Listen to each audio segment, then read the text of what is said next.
Syafaat yang kedua disebut dengan syafaat umum. Ya. Disebut syafaat umum karena ini bukan khusus untuk Rasul saja. Akan tetapi yang lain pun diberikan oleh Allah izin untuk memberikan syafaat. Karena kan para nabi memberikan syafaat. Kaum mukminin memberikan syafaat. Orang-orang yang mati syahid memberikan syafaat. Iya. Kaum mukminin memberikan syafaat, iya. Dalam riwayat Bukhari dan Muslim disebutkan ya, ketika kaum mukminin telah melewati jembatan Sirat, maka mereka kembali kepada Allah dan berkata, "Ya Rabb, ya Rabb, kenapa saudara-saudara kami dan teman-teman kami yang dahulu sholat bersama kami, berpuasa bersama kami, kenapa Engkau masukkan ke neraka, ya Allah?" Terus mereka mendesak, terus mereka minta kepada Allah supaya teman-temannya itu dikeluarkan dari neraka. Sampai akhirnya Allah berfirman, "Pergilah ke neraka, ambil orang-orang yang kalian kenal, yang mengucapkan la ilaha illallah, keluarkan mereka dari neraka." Maka kaum mukminin pun pergi ke neraka. Diambil teman-temannya waktu di dunia mereka kenal itu, yang mengucapkan la ilaha illallah. Makanya Al-Hasan Al-Basri berkata apa? Perbanyaklah teman-teman yang soleh. Iya. Karena kita tidak tahu, barangkali kita masuk neraka, teman-teman kita yang menyelamatkan kita tidak tahu. Akhi. Makanya akhi, ya, teman-teman yang soleh itu manfaatnya gitu. Di dunia mereka mengingatkan kita, di akhirat mereka menolong kita, masya Allah. Iya. Kemudian ikhwatul Islam, a'azakumullah wa iyyakum. Syafaat Rasulullah SAW yang bersifat umum. Yang pertama, syafa'atu sallallahu alaihi wa ghairuhu liman dakhala an-nar min usatil muwahhidin an yakhruja minha. Syafaat Nabi demikian pula yang lainnya juga memberikan syafaat untuk orang-orang yang mentauhidkan Allah tapi banyak dosanya.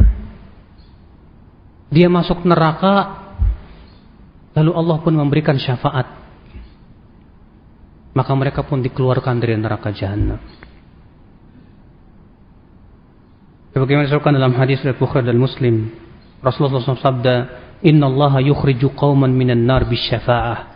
Allah mengeluarkan dari api neraka dengan syafaat. Ya.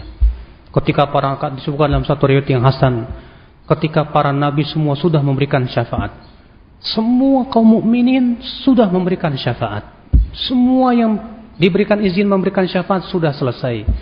Allah berfirman, "Baqiyat syafaati," tersisa syafaatku, kata Allah. Faqabada qabdah, lalu Allah pun menggenggam ke neraka dengan sekali genggam. Lalu Allah keluarkan dari neraka orang-orang yang tidak pernah berbuat kebaikan sekecil apapun. Iya, lalu dimasukkan ke surga dengan karunia dan rahmat Allah Subhanahu wa taala. Subhanallah, ikhwatul Islam, azakumullah wa yakum. Yang kedua, ya akhi, azakumullah wa yakum, syafaat Rasulullah dan yang lainnya bagi orang-orang yang berhak masuk neraka agar tidak masuk neraka. Ya. Fa fi man istahaqqa an-nar min usatil muwahhidin alla yadkhulaha. Jadi ada orang-orang yang sudah berhak masuk neraka tidak jadi masuk neraka.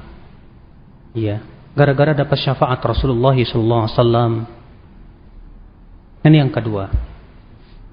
Yang ketiga, syafaat Rasulullah SAW dan yang lainnya agar penduduk surga yang sudah masuk surga diangkat lagi derajatnya yang lebih tinggi. Karena surga itu ada berapa derajat, Mas? Surga itu kata Rasulullah ada 100 derajat.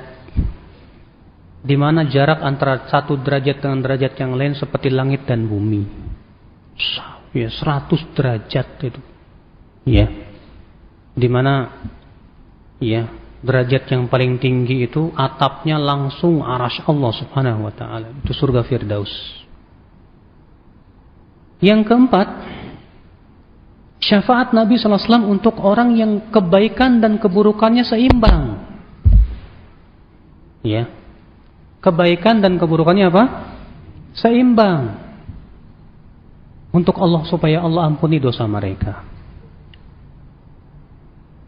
Yang kelima, Syafaat Nabi SAW untuk sebagian kaum mukminin agar masuk surga tanpa hisab dan adab.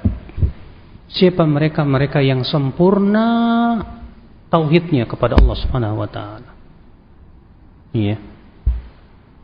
Nah, ini akal Islam, syafaat Rasulullah SAW. Semoga kita diberikan oleh Allah syafaatnya kelak pada hari kiamat. Amin ya rabbal alamin.